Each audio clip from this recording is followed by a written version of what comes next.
Like 30 fucking degrees right now, and I decided that hoodie was the best outfit to wear today. This is gonna go up late, I'm sorry.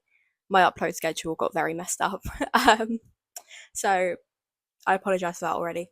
Hi guys, welcome to my June reading wrap up. I read 7 books this month. Really, honestly, the spectrum's kind of up and down with what I liked and what I didn't like. I think, honestly, this is probably my best reading month I've ever had. I only had 4 stars and 5 stars this month. So we kind of killed it. Okay. Let's jump straight in because I decided to wear a hoodie in 30-degree weather and I'm sweating right now, but I have so many things to film and I'm committed to the outfit now. So there's nothing I can do about it. The first book I decided to read this month was actually my book club book from May. That is Our Perfect Storm by Carly Fortune. This is my first Carly Fortune book as well. I own One Golden Summer as well, but I never read that.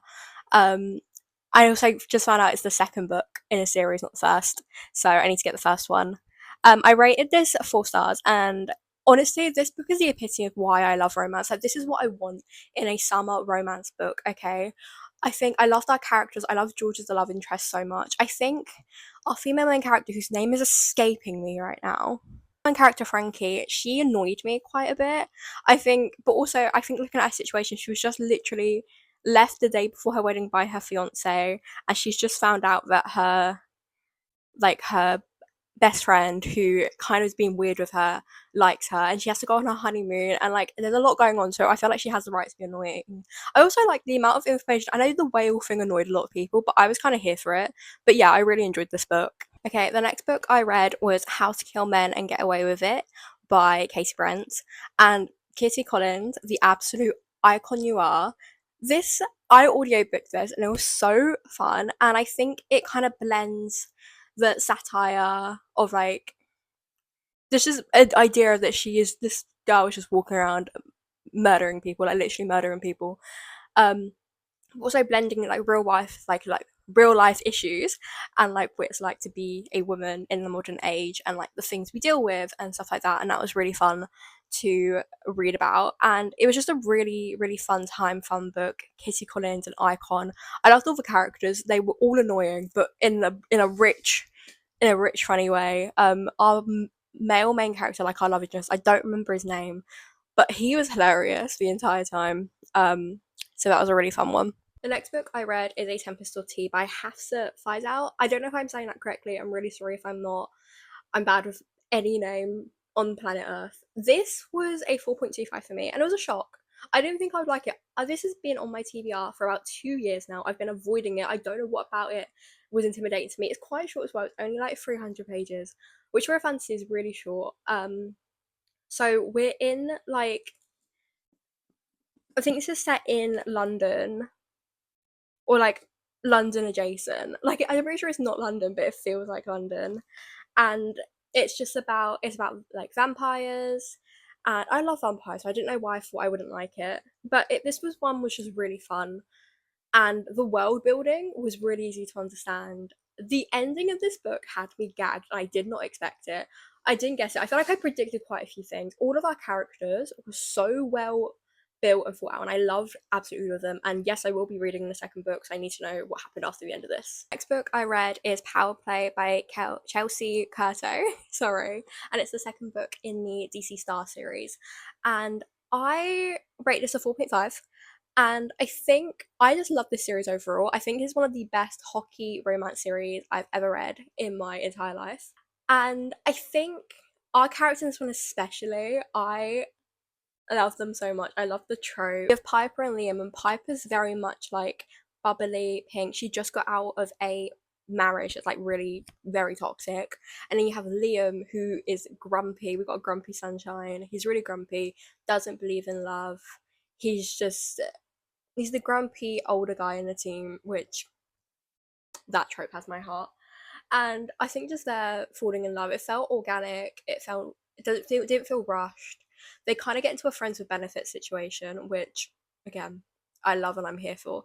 I think I the reason this wasn't a 5 star for me is because all of this is just a trend throughout the series I've noticed is all of Chelsea Curto's books are quite long. They're like 400 pages for a romance book, and I think and it didn't keep me gripped the entire time. Like, I think I'm not against long romance books, but I think you have to keep me engaged the entire time, and I think in romance that's quite hard.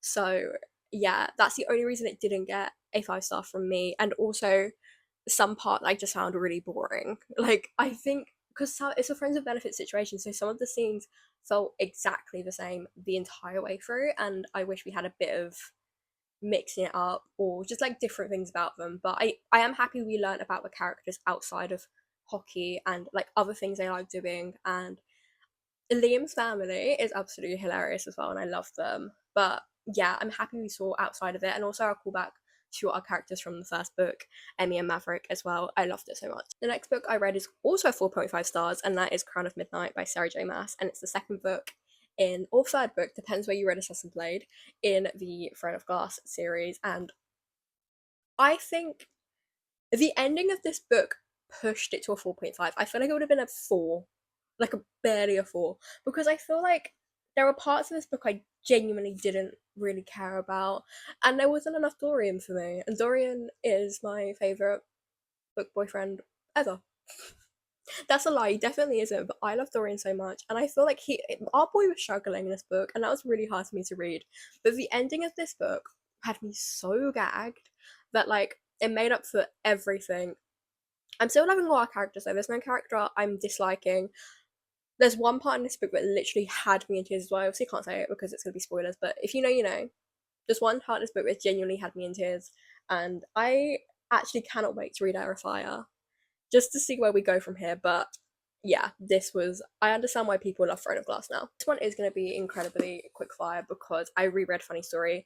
This is because my book club is reading it. Obviously, this is a god tier book for me. It's one of my favourite books of all time, my favourite romance book of all time. Nothing's ever going to touch it. Miles is the best book boyfriend I've ever read about. Daphne is a queen and an icon, and we love a girlie who likes to set her boundaries. We hate Peter and we hate Petra, and that's all. And the reread still solidified the fact that this is an absolute 5 star for me. I wanted to continue reading Emily Henry after that because I don't know, I was in an M vibe, and I read Beach Read. I know this is getting a book to screen adaptation, and I did look at the cast. I'm gonna let the movie speak for itself, okay? I'm not gonna comment on casting because I think the acting matters more than what they look like. So I'm gonna wait to see the movie before I start judging on what Gus Everett looks like. Is that it's not what I pictured for Gus, but you know, it's fine. It's fine. We will move on. I rate this 5 star because it's an Emily Henry book, and the only Emily Henry book I didn't rate 5 stars is big, great big, great big beautiful life is the only one I didn't rate 5 stars because I really didn't like this one. But Beach Read, I loved it so much. The setting was so vivid. The thing about Emily Henry is she really sets a world so well. Like, she made me believe that I want to go to a lake. I want to live near a lake because of Emily Henry. This is the perfect summer read as well. And yeah, I think both our characters also stand up really, really well. And yeah, I just loved it so much. And no part dipped for me. Like, even though I feel like it's not too long for a romance book, but I felt like romance books always dip for me. This didn't. This really did stand up. It's not on Funny Story level. It would be like second in my ranking, I think. Though. If you want my full Emily Henry ranking, let me know. I'll do it for you. But this would be like second in my ranking. I really enjoyed it. Gus, again, is up there with Miles with like top book boyfriends ever. Okay, it's editing Maddie here, and I just realised that I never recorded an outro for this video. So I'm gonna do that now. Thank you guys so much for watching. I hope you enjoyed. Let me know what your favourite read in June is and what is on your July TBR. Okay, thank you. See you in the next one.